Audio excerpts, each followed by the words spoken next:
Now, shall we begin?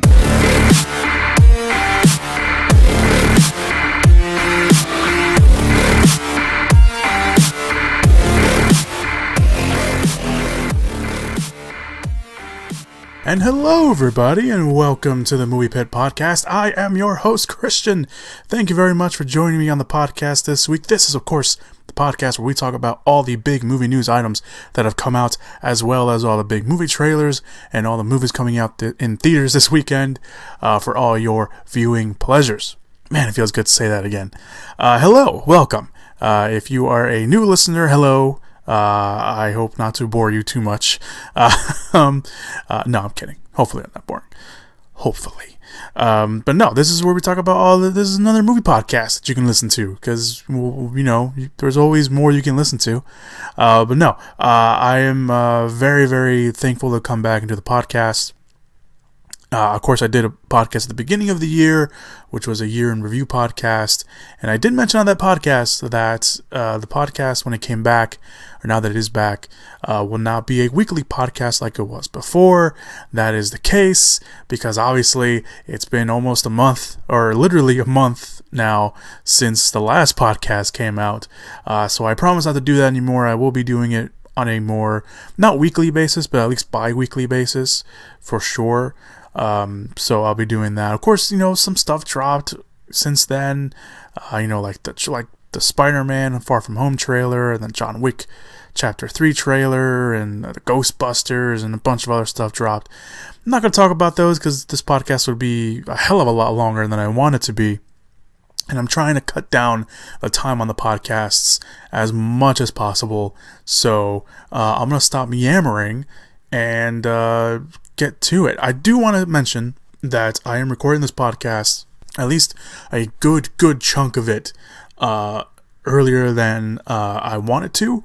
I usually do that. I usually record a good chunk of the podcast early and then finish it off and record little tidbits the day of release. That won't be. I don't think that will be the case this time. I think I'm going to record a good majority, really, of the podcast today, which is Thursday, and then release the podcast on Friday, which is little tiny bits of new stuff, mainly because I thought I would have more time on Friday, which is the day I released the podcast, but that's not the case. So I just want to let you know ahead of time that mainly because there's one big movie news item that I would have loved to talk about, but I don't think I'll have the time to talk about it, and that is the trailer for Fast and the Furious Presents Hobbs and Shaw, which I hate the full name, so from now on I'm just going to call it Hobbs and Shaw, probably like everyone else on the internet is going to be calling that. But so a full trailer is coming out the day of releasing the podcast, which is Friday, but I don't know if I have enough time to talk about it. Let's move on to this week's movie news items.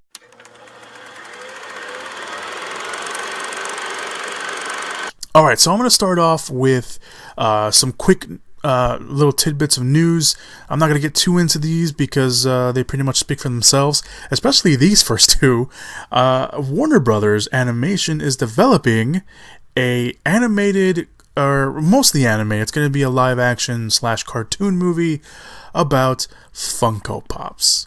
Yes, the things that everyone collects, Funko Pops, is being made into a movie because why not, right? I mean, why not? Ask yourself, why don't you want a Funko Pops movie? So the feeling is that Warner Brothers Animation wants to create something. They did like the Lego movie. They want to capture that same success. So the hope is to capture that same success with that. So there's no plot details at the moment, but some Funko Pop characters that are confirmed for the movie already are Darth Vader, Deadpool, Hellboy, Harley Quinn, Wonder Woman, the Care Bears, and My Little Pony, because of course they would be. Production could potentially start later this year, so I guess I'll keep an eye on that and keep you up to date on that, I guess, if you want. I don't know. Let me know. Okay. Warner Brothers is also partnering up. Oh my god, I can't even speak now. Partnering up That's still not right. You know what? They're working with Mattel. You suck! I've had a long day so far today, guys. It's been a long day. Anyway, Warner Brothers is partnering up with Mattel to develop Hot Wheels. Yes, the Hot Wheels toys that we all collected as kids, maybe still collect to this day for some people. No shame on that. They were really cool. I try to collect some Hot Wheels at some point too. Warner Brothers is going to do a live action movie of Hot Wheels, and this is their partnership with Mattel. This is their second movie. The first movie is actually Barbie with Margot Robbie, so they're working on that as well. Legendary originally was going to be releasing the movie, but the options/rights expired, and Mattel took it to Warner Brothers, and they've picked it up now. All right, Rosario Dawson has joined Zombieland 2. Of course, Rosario Dawson was last probably seen for some people on Netflix. She played the night nurse in the series in Netflix, in Daredevil and Luke Cage and stuff like that. So she's joined the cast. She will join the original cast members that are all returning: Jesse Eisenberg, Emma Stone, Abigail Breslin, Woody Harrelson, as well as newcomer Zoe Deutsch. She was in The Vampire Academy. She was in Everybody Wants Some. And for all you Netflix enthusiasts out there, she was in Set It Up. That came out, I believe, last year. Yeah, it did come out last year. Early last year, too. So the sequel will find the original survivors fighting a new kind of new zombies along the way that have evolved in the years since the first movie, as well as other human survivors, which of course Zoe Deutsch and Rosario Dawson will be a part of. Paul Renwick and Rhett Reese, who wrote the first film, will come back to write the second film, or have come back to write the second film, because production started this week. So that's really cool. Ruben Fleischer, who also directed the first movie and directed Venom, that was the last movie he directed, will come back to direct the sequel as well. And the sequel does have a release date of October 11th, so we don't have to wait too long, but still long enough to go watch Zombieland 2. David Leitch is set to direct the graphic novel adaptation of Undying Love. David Leitch, by the way, director of the first John Wick, or one of the co-directors of John Wick. He directed Atomic Blonde, he directed Deadpool 2, and he has directed Hobbs and Shaw, which of course will come out later this year. He has found his next film, and like I mentioned, the adaptation of Undying Love. The material set in modern-day Hong Kong, where John Sargent, yes, his name is John Sargent, finds himself falling for a beautiful Chinese woman named Mei, who finds out that she is a vampire. And of course, vampire antics ensue, I suppose. I have not read it. I've heard some good things about it, but I have not read it myself. The project has actually been in the works for a long time, because originally it was set up with directors and writers Joe Carnahan, who directed Smoking Aces, The A-Team, The Grey, and Alexandra Aja, who directed High Tension, The Hills Have Eyes remake, and Piranha 3D. But obviously nothing ever picked up on those projects, so they've moved on and have now found David Leitch, which, like I mentioned, John Wick, Atomic Blonde, Deadpool 2, Hobbs and Shaw. I mean, this guy's just non-stop. Ever since he broke onto the scene, he's been doing movies left and right, so why not add another one to the docket, I guess. Production is going to start later this year, although they haven't given a specific date on when production will start.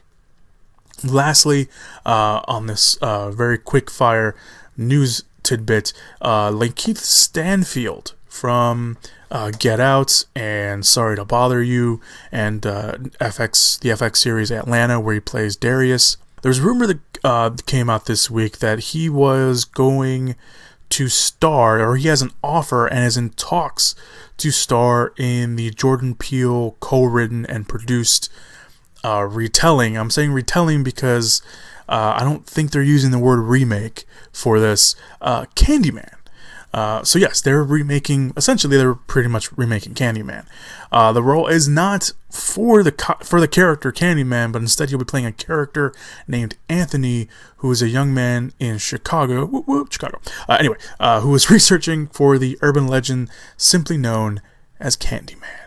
It's not long before people around Anthony start dying. So he's not playing the character. He's kind of, I guess, kind of a gender bend of what the original 1992 movie was, Because in the original 1992 movie, Virginia Manson was the person that was being, I guess, haunted by CandyMan. So there's a nice little gender bend there. Of course, Tony Todd played the original CandyMan in those movies and the sequels that came out after that. The retelling of CandyMan will be directed by Nia DaCosta, who has directed a movie called Little Woods, which I don't think has come out yet. I think it comes out later this year. But she will be directing that. And like I mentioned, it will be co-written by Jordan Peele and his Monkey Paw Productions partner, Win Rosenfield, I should say. Also, this rumor that came out, all this was in one story. The rumor that came out said that the movie was going to come out on June 12th, 2020. So if that's the case, they're going to start production sometime this year so they can make that release date. Of course, they have more than enough time to do it, but we'll have to see kind of how all that goes. So that's just a rumor. I don't always really talk about rumors in the podcast. In case you're a new listener, I don't always mention rumors because a lot of time rumors just aren't true. So I don't want to talk about them when they have no truth or value to them, because sometimes they're just that. They're just rumors, and they don't come out. Especially when rumors like this comes out on a website that I'd never heard of before. It came from superbromovies.com, so I don't take value in kind of this kind of stuff when it comes from websites like this. So there's that. There was another rumor that came out that I saw, or I saw last night, maybe, at least at the time of this recording last night, of a Batman Beyond movie. Now, I was originally going to really talk about it, but I'm just going to say this. Concept art does not mean that a movie is being made. Because there are movies out there that had concept art made and were never made. And still to this day have never been made. So, just take that into account. That's all I'm saying. So until Warner Brothers comes out and says, hey, we're making a Batman Beyond movie, just enjoy the concept art. That's all I'm saying. It was cool concept art. I'm not bashing it. If a Batman Beyond movie gets made, I will be in that line with you. But until Warner Bros. Comes out and says it's happening, I'm just gonna take it for what it's worth. Alright. So that was the rapid fire, or at least most try to be rapid fire movie news item. Let's get to the other big news items of the week. First, we're gonna start off with the big game, the Super Bowl. No, I'm not going to talk about the actual Super Bowl itself, although I will be watching, mostly for commercials, really, because that's really what's really what I watch the Super Bowl for. Anyway, but obviously this being a movie podcast, a lot of times when you're watching Super Bowl, there's a lot of big, first looks at some big movies. And a lot of time, that's the first time that us fans or non-fans get a good look at some big movies coming out relatively soon. And the list usually ranges from like 8 to 10 movie spots. Last year it went down to like 6. However, from the looks of it, it looks like studios are going to mostly sit out this year, because there are only 3 studios that are confirmed to have something for the Super Bowl this Sunday. That's Paramount, Disney, and Universal. Now, Paramount will showcase their new animated movie Wonder Park, which I still don't get. I've seen the trailer multiple times now, and I still don't get it. It's not targeted toward me, but even that I can still figure out. Movies, when they're not targeted toward me, this one I can't figure out whatsoever. Anyway, they're showing Wonder Park during the pregame, which is something that Paramount actually did last year. They showed new footage of A Quiet Place during the pregame last year as well. Universal will showcase their first look at Fast and the Furious Hobbs and Shaw. Now, that is unclear if they will show new footage, new footage of the movie, or show at least a condensed version of the trailer they're releasing this Friday, or, like I mentioned, since I'm recording this a little earlier, maybe it's just, maybe the trailer coming out on Friday is just just the same thing. We don't know. But they're going to be showing something nonetheless. And that's the only thing they have confirmed that they're showing. And finally, Disney is expected to have a big presence, but it's unclear how many ads they're actually buying, since I think the ad space this year is like $5 million for a 30-second spot. So we can assume that Marvel properties will probably have some sort of presence. The Avengers have been very popular during the Super Bowl, so we could possibly see something from Avengers Endgame. We may be seeing something from Captain Marvel, which comes out literally the month right afterward, literally a month right after. From Sunday, pretty much. We can see other films. Disney has Dumbo coming out on the 29th of March. Maybe Aladdin, since it comes out in May, and maybe Toy Story 4, since it comes out in June. And that's usually when they start really showing stuff from the summer, so there's that. But something that unlikely, I doubt we'll see, sorry fans, is anything from Star Wars Episode 9. I doubt we see anything from Star Wars. As much as I know a lot of you guys want to see something, I highly doubt we'll get something from that. As for other major studios, Sony Pictures is sitting out this year, so no Spider-Man Far From Home. Sony handles the ads for Spider-Man, not Marvel. And Warner Brothers is sitting out the big game. They pretty much always sit out. Warner Brothers never shows anything during the Super Bowl. I don't know if they think it's just above them or they just don't want to spend the money on anything like that. So no Warner Brothers from them. So we won't be seeing anything like from Godzilla or anything like that. I doubt it. Netflix could make another big surprise announcement, something they did similar to last year. If you remember last year after the Super Bowl ended, they released the Cloverfield Paradox. There's some people suggesting that maybe Netflix does that again. We don't know. And finally, 20th Century Fox is the biggest question mark of them all. Considering they are in the process of merging with Disney, the only real big movie they could tout out would be Dark Phoenix, which comes out in June, even though there's rumors coming out that suggest the movie is a mess, but they're still going to release the movie anyway. Or they could surprise us with something from Hellboy, since that comes out relatively soon as well. Or they can make just one big final ad push for Alita Battle Angel, which comes out about 2 weeks in the next 2 to 3 weeks. So there is that to take into consideration. Whatever the case is, we will talk about the trailers that come out during the Super Bowl here on the podcast. I will be trying to live tweet some of the movie stuff on the Twitter page for the podcast, which is at Movie Pit Podcast. There will be a link down below in the description / show notes area if you want to go give us a follow over there. So there will be that. We'll talk about that. We'll talk about some of that stuff when we see him. So there is that. But of course, a studio can be like, we're gonna drop this on you guys, something no one's ever not even expecting. So we'll have to wait and see for that. All right, so let's move on to the next big movie news item of the week. 2 big names are being eyed for the reimagining of Dune. The much talked about Dune reimagining that will be directed by Denis Villeneuve, who directed Arrival and Blade Runner 2049, is in negotiations to add Oscar Isaac and Zendaya to the cast.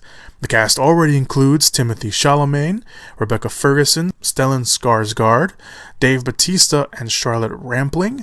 The project is based on author Frank Herbert's acclaimed sci-fi novel Dune. The novel tells the story of a noble family who rules over a desert planet, but when the rule is contested by a competing family, a rebellion breaks out and leaves the main character Paul to fight back. Now, Paul will be played by Timothée Chalamet in the movie. And the novel itself explores themes of politics, religion, and the relationship between man and nature. There was already a Dune movie in the past. It was in 1984. Yes, I have it written down here. 1984 by David Lynch, which has a very interesting history, which I highly recommend you go check it out yourself. This, like I mentioned earlier with Batman Beyond, just because there's concept art for a certain movie doesn't mean that movie's going to get made. And that is one of the instances. Dune is one of those instances, and one of the major cases for that argument, which is the reason why every time I see people go crazy about concept art for a movie that may or may not be in development, I always think back of Dune, even though I wasn't alive back then, but I know the history of it. I always think back to that because it's something that that just the concept art for that alone. There was a great documentary, and for whatever reason I cannot think of it. What was the doc? I can't remember what it was, but it's a great documentary about what Dune was supposed to be. The 1984 version was supposed to be, but ended up becoming. And it's a very good documentary. If you want some movie nerd knowledge, go check that out. If I remember what it was, I will put it down in the description. No, I will look it up and I will put it down in the description/show notes area what that documentary was, so you can go check it out because it's very good. Anyway, going back to the story, Oscar Isaacs will play Timothée Chalamet's father in the movie, and Zendaya is being eyed to play Chalamet's love interest, and her character is one that comes in Paul's dreams, so she probably won't have a big role in the movie, but she will become a proper love interest in sequels if one gets made. So there is that to take into consideration. Rebecca Ferguson will play Chalamet's mother in the movie, Lady Jessica. Stellan Skarsgård and Dave Bautista will be playing the villains, as well as Charlotte Rampling, who is playing Reverend Mother Mohim. I think that's how you pronounce it. I'm not sure. But she's a mysterious character who kind of lands on the villain side, but we'll see how they play her out in the movie itself. Like I said, there is a 1984 version if you want to go watch that with David Lynch. I believe the lead in that movie is, for whatever reason I can't think of his name, but it is the lead character, the main actor in Twin Peaks. For whatever reason, poof, his name is gone in my head for some reason. But there you go. There was also a TV miniseries of Dune that I believe was on the Sci-Fi Channel, which if you want to go check that out, you can. However, Villeneuve has stated that this movie, his movie, will be more faithful to the novel than the David Lynch film and the miniseries itself, too. Production will begin relatively soon. I believe they said within the next few months they'd start production. So if you're looking forward to that, if you're a fan of Denis Villeneuve like I am, I love what he did with Arrival. I love what he did with Blade Runner 2049. I love what he did with Sicario. He was the director of the very first Sicario movie. So he's got a very good track record, and I can't wait to see what he does with this. And he himself is a fan of the property, so you know he's going to treat it with the utmost respect that he possibly can. Alright, so let's move on to another kind of remake and reboot of the sorts. This was totally unintentional, but I'm going to play it off like it was. The Invisible Man is getting a reboot with a new director and a new production team. Now this one's cool because the reboot for Universal's classic The Invisible Man has a new team behind it. Variety broke the story that Leigh Whannell, the director of the smash hit last year Upgrade, has signed on to write, co-produce, and direct the movie, and the movie will now be produced by Jason Blum and his Blumhouse banner. The hit studio, of course, behind Get Out and the upcoming Happy Death Day to You and a bunch of other great surprise smash horror films that have come out within the last few years. Now, the film itself, like I mentioned, has a very interesting history because the reboot was supposed to be the next movie in the Dark Universe, which is Universal Pictures' shared universe for their classic monsters, like The Mummy, which of course the Mummy movie with Tom Cruise and Russell Crowe and all them, Dracula, Wolfman, Frankenstein, all that. But after the disappointment of The Mummy at the box office, Universal decided that they didn't want to do the franchise anymore, basically, and now they've handed off the series to Blumhouse. However, sources say that Blumhouse will not be rebooting the shared universe, but instead focus on, quote, compelling filmmaker-driven projects based on characters from the studio's vast Monsters legacy. Also, Johnny Depp was supposed to be the Invisible Man himself. He is no longer attached, but apparently Universal is keeping him to his contract because they have an option on it, and he could appear in another monster movie, just not the Invisible Man. That said, other actors, Javier Bardem, who was going to be in Frankenstein, Tom Cruise and Russell Crowe also still have options on their contracts. That doesn't mean, there was no mention actually of Angelina Jolie, who was supposed to play the Bride of Frankenstein in those reports, so Universal could bring them all back on other projects if they wanted to, although I'd probably highly doubt they would do that, because if they're really pushing and really want to go away with the shared universe and instead be, like they mentioned in the quote, filmmaker-driven projects, compelling filmmaker-driven projects. I doubt they want to have any sort of connection with The Mummy, since The Mummy was, for all intent and purposes, a commercial failure on all fronts. So I highly doubt they would do that. Now, Whannell himself is actually still new to the director's chair, but he's no stranger to Hollywood. Upgrade was only his second directorial effort after Insidious Chapter 3. He wrote pretty much all the Insidious movies as well as starring in them. He plays Specs in the movie. He also wrote the first 3 Saw movies and starred in the first one. He was one of the guys in the room itself. But directing The Invisible Man would arguably be his biggest project to date. So there is that. There's no production or story details that have been reported just yet, nor potential rating, so we might have to wait just a little bit before we hear anything on that front, but this is a great step in the right direction. I remember I was excited. I was probably one of the very few people that was excited for the Dark Universe before watching The Mummy, but I was excited because I am a fan of the classic Universal monster movies. The Bela Lugosi, although Bela Lugosi, I don't think he was actually part of the original one, or was he? I think he was. No, he was. Anyway, the old Universal monster movies, Frankenstein, Wolfman, all those characters. I loved all those movies. And that is just such a rich history, and all of them in themselves are pretty much interconnected because they all start in their own movies at some point. And I really like those, and I really like the idea that they wanted to bring those classic monster characters and bring them into, today's pop culture and today's canon as much as possible. And I love the idea that they were going to do it. And then The Mummy came out, and it just derailed everything, and it made me lose a lot of hope in this potential franchise. But even when that happened, I knew it was Universal. There were rumors and people saying that Blumhouse should have taken it over, and I totally agree with that. Because if anyone can bring these movies and do these movies justice and have these characters mean something, the way they were supposed to mean, the way they meant back then and the way they could mean now, it was Blumhouse. It was Jason Blum, and it was Blumhouse Productions. And the fact that they're finally letting them do it, even if they're not interconnected anymore, I think is great. I think it's awesome. I love this move. It's something they should have done from the very beginning. I don't know why they didn't do it, but I think this is great. I think this is awesome, and I cannot wait to see what they do. And I can't wait to see what Leigh Whannell does. I love what he did with Upgrade. Insidious Chapter 3, it was a fine movie, although I don't think I would necessarily blame him for the direction of the movie. I think he was kind of put into a little corner, but I love what they did. But I love what he does. I love what he did with Upgrade. Upgrade was one of my top movies of the year last year, so I cannot wait to see what he does.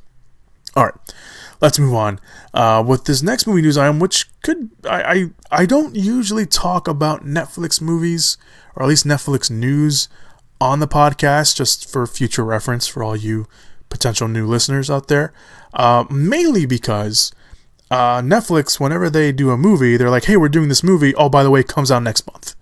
So it's kind of hard to talk about Netflix movies in that regard. But I am going to talk about this because it involves someone who people either like or dislike. And that man is Zack Snyder, who stepped away from Hollywood to deal with a family tragedy.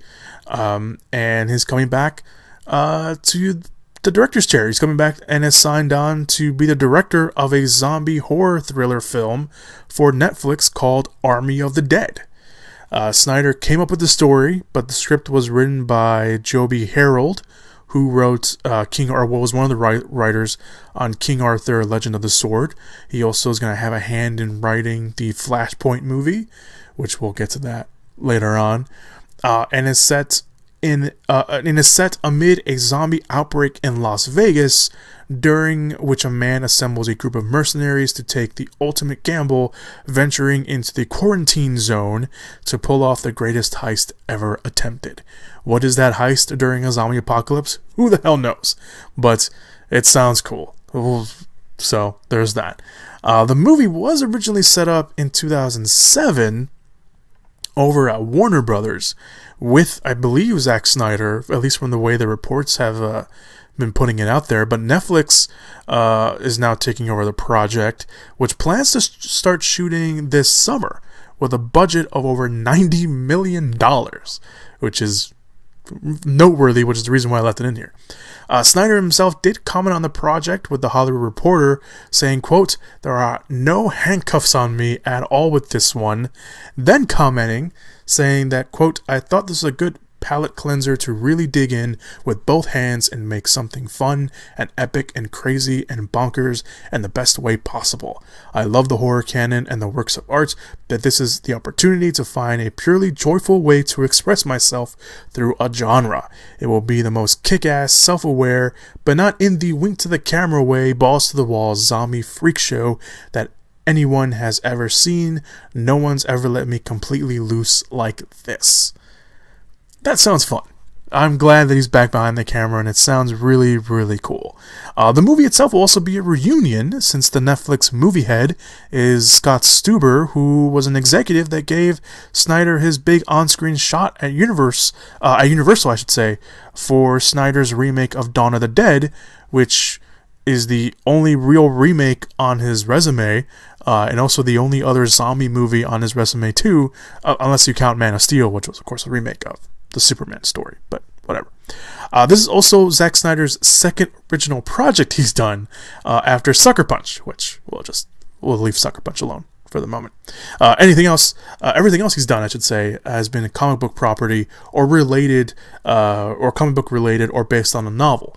The novel one, of course, is The Legend of the Guardians: The Owls of Gaul. Do you remember The Owls of Gaul? Because I don't, because I never watched it, because it just kind of slipped by my radar. Well, it didn't slip by my radar. I knew it was out.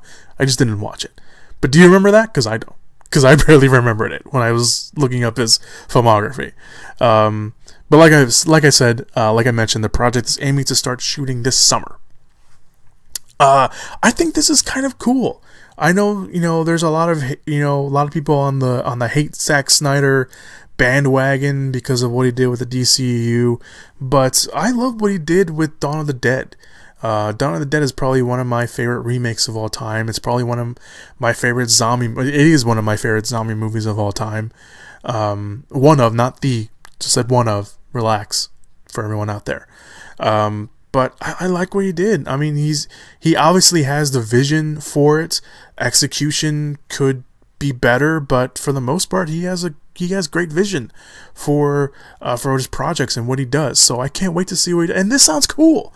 And just him sounding excited for it makes me excited for it. So yeah, leave him alone. Leave Zack Snyder alone. It's easy to get on the hate bandwagon, but leave him alone. All right, let's move on to the next project, or to the next movie news item. Next project, movie news item? Yeah, sure, why not? Matt Reeves, yes, that Matt Reeves, the director of the last two Planet of the Apes movies, has a very lengthy interview with the Hollywood Reporter, which is a great read, by the way. I highly recommend you reading it. I'll link it down below in the comments or in the description / show notes area. Because it's a great read. If you want to know more about Matt Reeves and how he thinks, it's a great read. But I took the more important stuff that you guys probably want to know, which is his thoughts on and his tidbits on the Batman. And he finally gave some real insight on the long development Solo movie. Of course, the first time we heard about the Solo Batman movie was back in 2014. Of course, the movie looked like it was finally going to happen after Wonder Woman and Justice League came out. But, of course, that's not the case. And, of course, they had to deal with the Ben Affleck will he or won't he involvement, which we'll get to in a second. Relax. I know you saw the movie news item. I saw it too. We'll get to that. Settle down. Talk about this first. At the time of the interview, which was released literally the day and the morning of when the Ben Affleck movie news came out, so it was kind of weird that happened. I don't think they wanted it that way. That's just kind of how it happened. So universe works in mysterious ways. Anyway, what he did say about the Batman project was this, saying, quote, "It's very much a point of view driven noir Batman tale. It's told very squarely on his shoulders, and I hope it's going to be a story that will be thrilling but also emotional. It's more Batman in this detective mode that we've seen in the films. The comics have a history of that. He's supposed to be the world's greatest detective, and that's not necessarily been part of what the movies have been.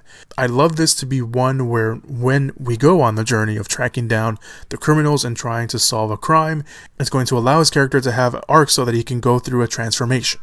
He went on to confirm that the title of the movie, at least for the moment, is indeed The Batman. Then he gave this little nice tidbit saying, quote, "There will be a rogues gallery. The casting process will begin shortly. We're starting to put together our battle plan. I'm doing another pass on the script, and we'll begin some long lead stuff to start developing conceptual things," whatever that means. Whatever, I mean, he knows better than we do. Of course, the thing that fans want to know is when we will see the Batman movie. I don't know why I really yelled into the camera there, or into the microphone. I'm sorry for that. Reeves gave a sort of answer in the interview itself, but I will confirm that movie news item when we come out with this next movie news tidbit, which I'm just going to get to because I know you're all dying to hear it. Ben Affleck is officially out as the Batman. So, like I mentioned, this particular news item came out later in the day when the interview came out, like in the morning. So it was again just the way the universe works. So the news came out that Ben Affleck is officially out of the movie because the movie will focus on a younger Bruce Wayne. Now, there were rumors that came out very early on when Ben Affleck's involvement was up in the air for future DCU projects that it would follow a younger Bruce Wayne Batman anyways, but there were hopes that Affleck would kind of maybe star in the movie still, maybe like a bookend kind of thing, kind of like what they did with Wonder Woman, where it was set in the present and then when they told her story it was set in the past. I think maybe that's kind of what they wanted to do, but of course now the search begins for a younger Bruce Wayne. Affleck himself has a lot on his plate, but it wasn't specific. It wasn't reported that scheduling was the specific reason why he wasn't going to star in the movie. He's going off to direct a bunch of other projects and star in a bunch of other projects. So there is that. Moreover, the important part, like I mentioned for fans, the Batman does have an official release date, and it is for June 25th, 2021. So that's when we can go see the Batman movie. I was not opposed to Ben Affleck playing the Batman. I've said that multiple times in the podcast, and I will say it once again. I know, like Zack Snyder, it's easy to get on that hate train, that hate bandwagon for Ben Affleck. Yes, has he made questionable decisions? Yes. I'm looking at you, Jiggly. Always looking at you. I mean, not in the eyes, because it's painful to watch. But but I was always a fan of I almost said Bruce Wayne. I was a fan of Ben Affleck, of him playing Bruce Wayne. There, that's better.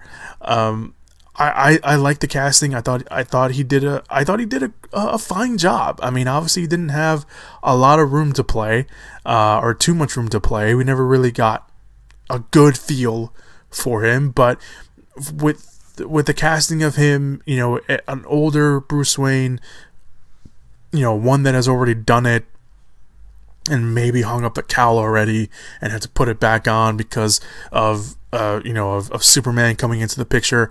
I liked it. I thought he bought that feel to the character and to the movies that he was in.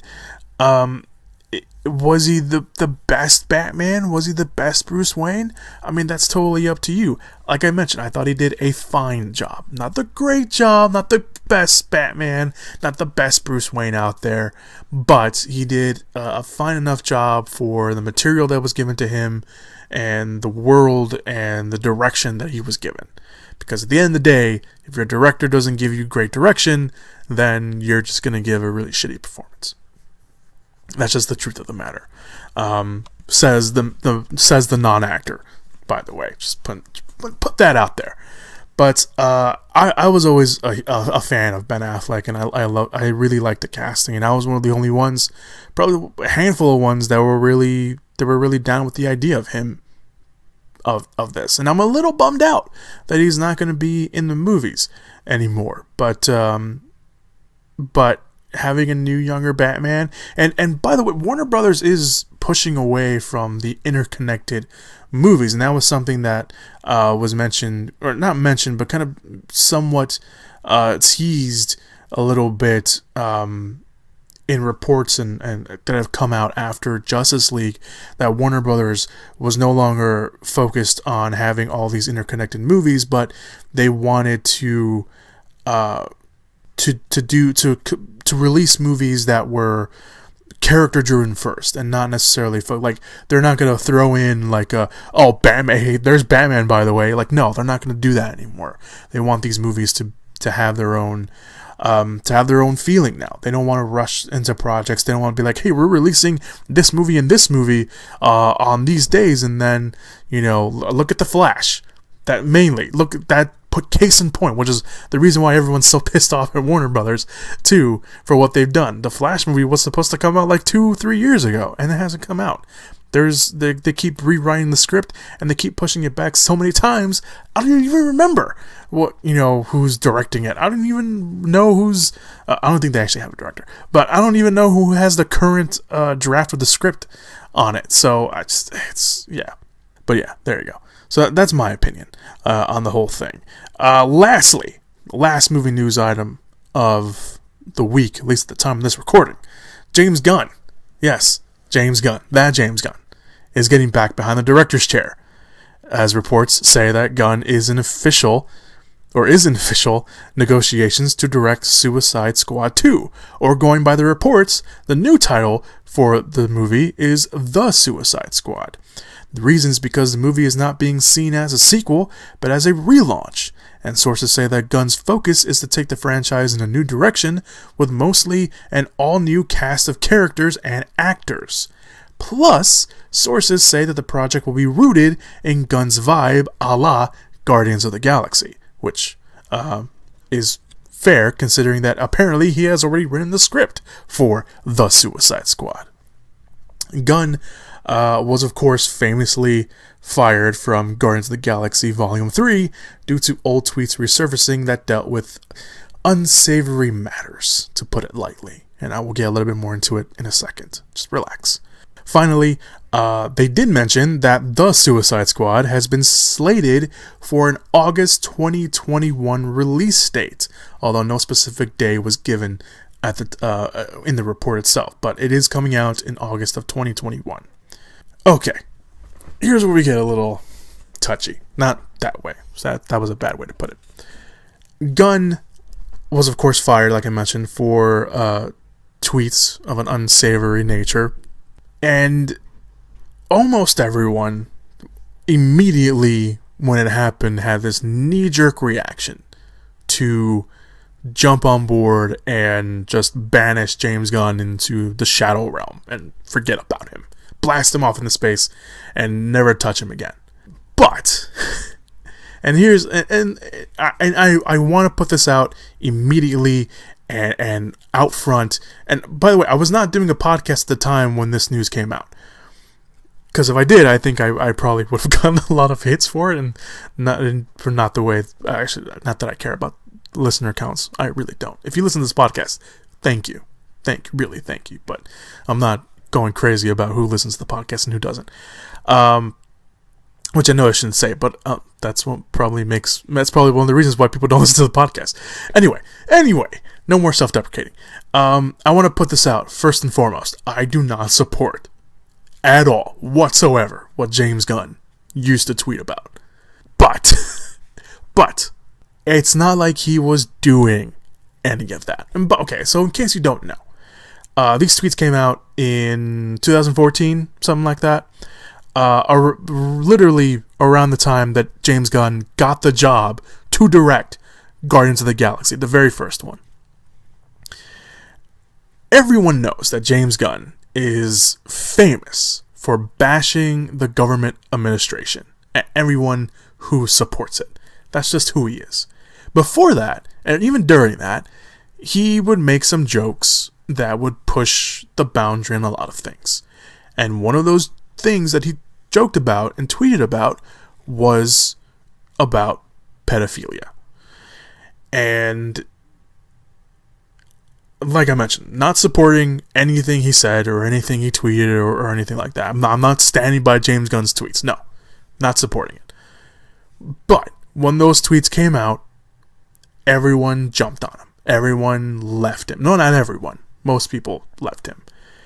But anyone who was smart enough to look past all this and know that James Gunn had already apologized profusely for those tweets before he got the job working for Disney, of all people, Disney. And the first Guardians of the Galaxy movie, we all knew that he apologized for that, and he would have not gotten the job if that was the case.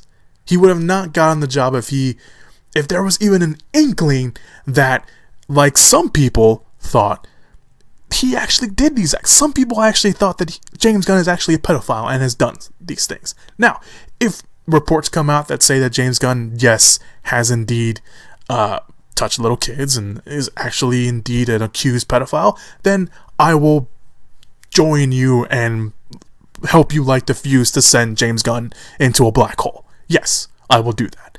But that is not the case. No one has come out against him. No one has come out and said he's touched me.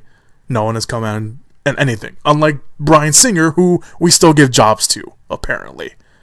Bryan Singer is a whole other thing that I will not get into because this podcast will run long. But everyone seemed to forget that James Gunn was, I'm not saying forgiven, but everyone knew that Disney knew he had these tweets. And you're literally gonna sit there and think that Disney didn't vet James Gunn at all? No. Come on. It's a subject that no one wants to get into, but by the way, in the future I will now be talking about anything like this unless it directly affects stuff like this.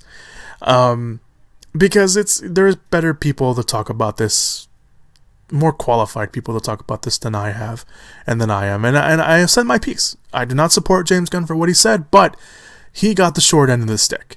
And anyone who can just not look at the initial reaction and not want to follow the crowd can see that James Gunn got screwed because he happened to piss someone off that has a team of people who are like, look at all these old tweets he did, even though the guy he pissed off has unsavory old tweets himself. And I forgot who it was. It was I don't know who it was, some senator or something. No one cares anymore. But Warner Brothers picked up James Gunn, which is a huge get for them because obviously James Gunn made Guardians of the Galaxy a group of characters that no one really knew. I mean, unless you were a hardcore comic book fan, you knew who Guardians of the Galaxy were, or who they were. But movie-wise, all the fan-wise who only know characters like the X-Men and Spider-Man and Iron Man and Captain America, stuff like that, no one knew who Guardians of the Galaxy were. No one knew who they were. I didn't know who they were. I'm not saying that I'm a comic book, aficionado, but I know some characters that no one's ever heard of that, take Joe Schmo off the street and be like, his character? I may know who those characters are. I never heard of Guardians of the Galaxy. And James Gunn made them one of the most popular franchises within Marvel. So it's a huge get for Warner Brothers. And I applaud them for looking past all of this, which, let's face it, is pure bullshit. I mean, nothing James Gunn said is bullshit because it's obviously there. But like I mentioned, unless someone comes out and says, hey, James Gunn actually did some of the stuff he tweeted about, then again, I will help you launch him into a black hole. But yeah. I don't know where to go from that. I do know where to go from that, because I have Mike back on the podcast. He will be here with me doing the podcast at some point. I'm trying to figure out when I can actually get him out here and do the podcast with me. But I told him to send in some stuff like he did for the first podcast of the year, and to give his thoughts on the whole Ben Affleck and James Gunn the Suicide. I almost said Suicide Squad 2. The Suicide Squad. I asked him to give some thoughts on those two news items. So here's some thoughts from Mike. Thank you, Christian. This is Casual Expert Mike, and I'm going to give you some DC news this week. First up, Batfleck no more. Warner Brothers released an article this week stating that Matt Reeves' solo Batman film would release June 25th, 2021.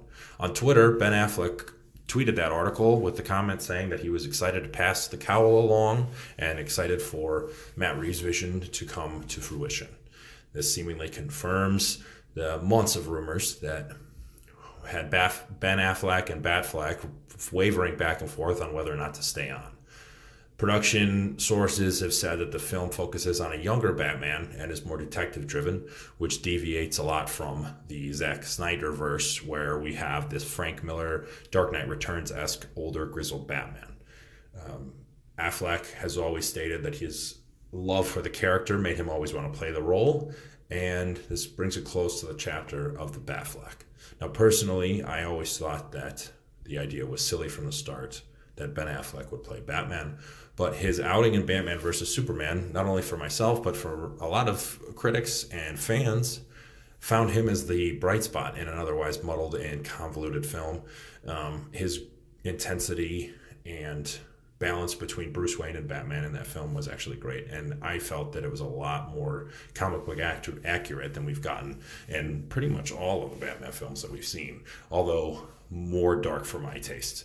I was not a fan of the Zack Snyder DC Extended Universe and had my own problems with it. But Ben Affleck himself in that film was definitely a bright spot, along with Gal Gadot and Wonder Woman. In terms of him in Justice League to follow up, though, it seemed as though he was not prepared mentally or physically for that and kind of phoned it in for the film. I think that production was draining for everybody involved, in the whole controversy behind the scenes on going into a 2-part film down to a 1-part film, and the Frankenstein monster that it became between Zack Snyder and Joss Whedon ultimately destroyed any semblance of a continuity of vision for the actors to focus on. It's sad that we don't get to see the potential of what a solo Ben Affleck Batman film would be, because I think that the combination of his kind of poised stoicism and intensity that we saw in Batman vs. Superman matched with Matt Reeves and what we've seen in his Planet of the Apes films would be very interesting on screen and could lead to a lot of interesting follow-up films if they decided to move forward. But he's getting up there in age, and now that we have someone to follow up, we can pass the cowl on and move in a new direction. This seems to be where the DC universe is going. Warner Brothers has kind of decided the success of Wonder Woman and the billion-dollar success of James Wan's Aquaman have deviated them from their weird, bizarro Marvel formula that was completely flipped on its head. And now they're going with solo films, with solo storylines that don't connect, and there's individual directors with their own vision. I'm a little disappointed that we're not going to potentially see J.K. Simmons, Commissioner Gordon, moving forward, because I was really excited to see what he could do with the role. The 15 seconds that he was on screen in Justice League really didn't give a vision on what he would be, but I just think he's an incredible actor, and I don't want us to get gypped on him playing old Jim. The second bit of news kind of follows up with this, is that the Suicide Squad follow-up film is going to be written by controversial writer-director of Guardians of the Galaxy films, James Gunn. After his ousting in the Marvel world, he had been rumored to be courted by DC and Warner Brothers, and it seems as though he's going to be writing the Suicide Squad follow-up film. It doesn't seem to be a direct sequel, as certain articles have stated, that it seems to be somewhat of a relaunch, which fits in with what the Suicide Squad are in the comic books, since it's always been somewhat of a rotating cast of B and C and D and even like G and all through level villains. So he definitely has a clear vision and a very distinct style. So it'll be in line with what DC seems to want with their creators and their films moving forward. This could bring a lot of controversy to Warner Brothers and DC, and it'll be, once the film starts to get legs and start moving into pre-production, we'll see if that really blows up in the news. However you feel about what happened with him in Marvel and what happened with him on Twitter, it's clear that he's a very talented filmmaker and a very talented writer. He'd worked with Zack Snyder before. I believe he wrote the script for Dawn of the Dead, the 2004-ish film that Snyder directed. And it seems that Snyder and his producing partner, Deborah Snyder, are going to be producing this film as well. So that team up is going to continue. And it'll be interesting to see if we get any of the original cast back. I don't see us getting Jared Leto back, which, in my opinion, is not a loss at all.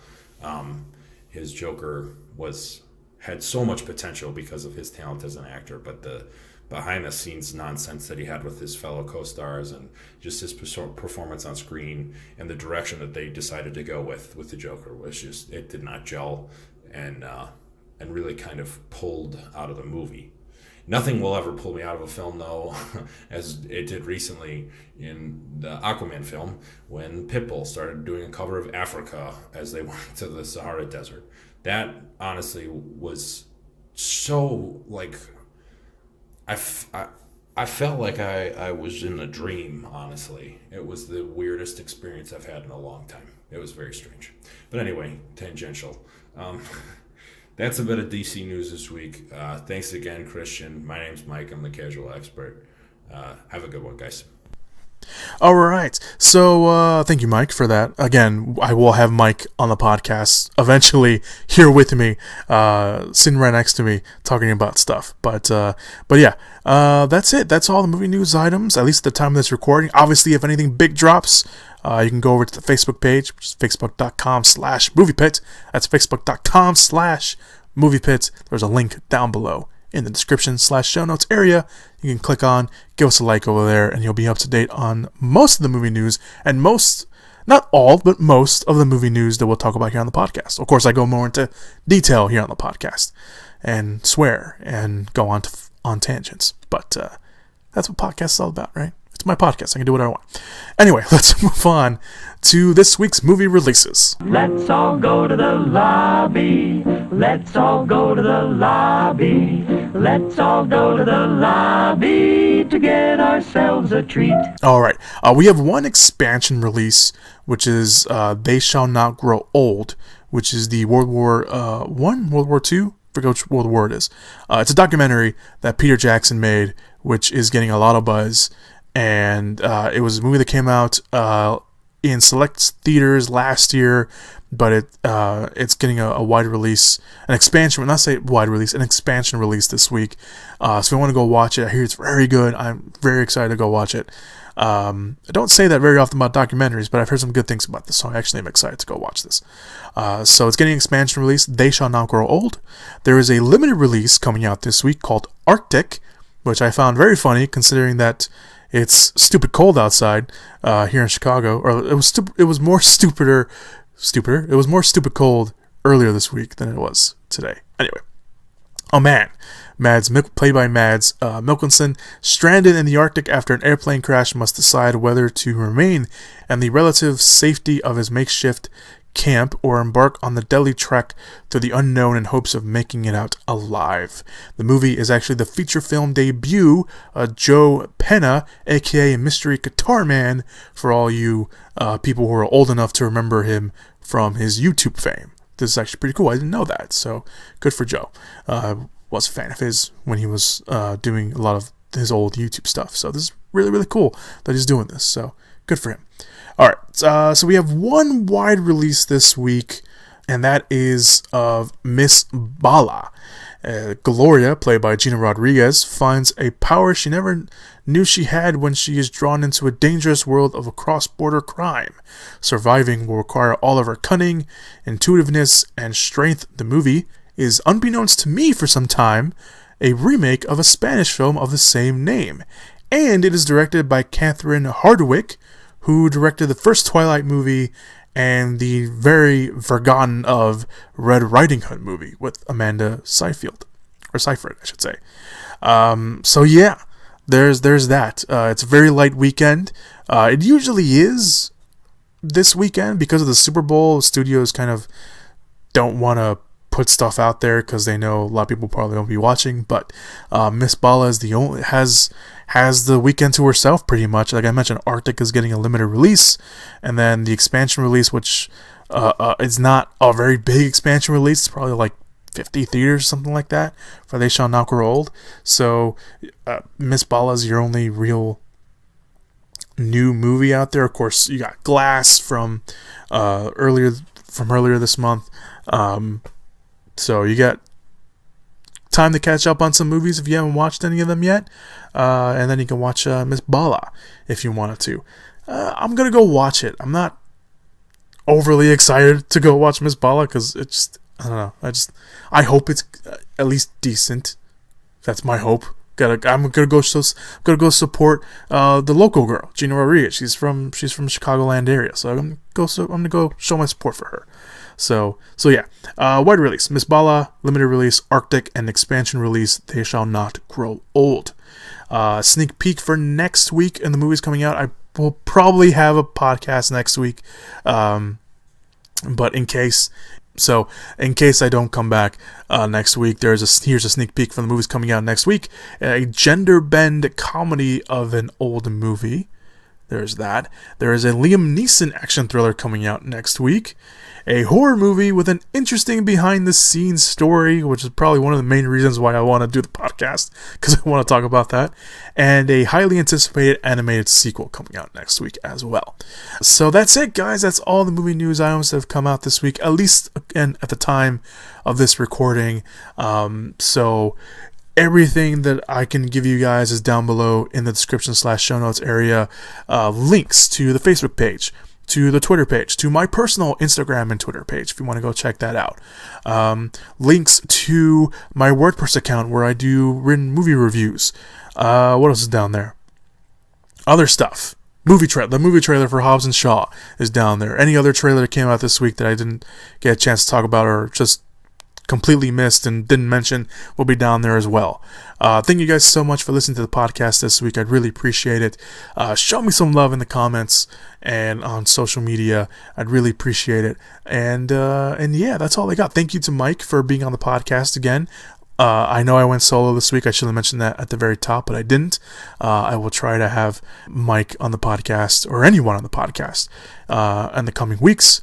I know I will have people on for a special podcast near the end of the month, since we are in February now, by the time this comes out, for the Oscars. So that's kind of the next real big movie news, or movie podcast coming out for the Movie Pit. So, but we'll get to all that when we get to it. So, in the meantime, guys, enjoy your weekend. If you are within the polar vortex area, stay warm. I know here in the Chicagoland area, it's finally going to start heating up in the 30s, which we would gladly take over the negative 40, 50 wind chill that has been going on in the last couple days. But yeah, stay safe out there, stay warm. Unless you're in a warm area, then I hate you. But I temporarily hate you for now. Once it starts warming up, I'll grow to love you again. But But yeah, no. Stay safe out there. Make smart decisions. Be good people. And of course, as always, here on the podcast, we like to end it with go watch some movies. Whoop whoop! Yeah! Give it up! Movies!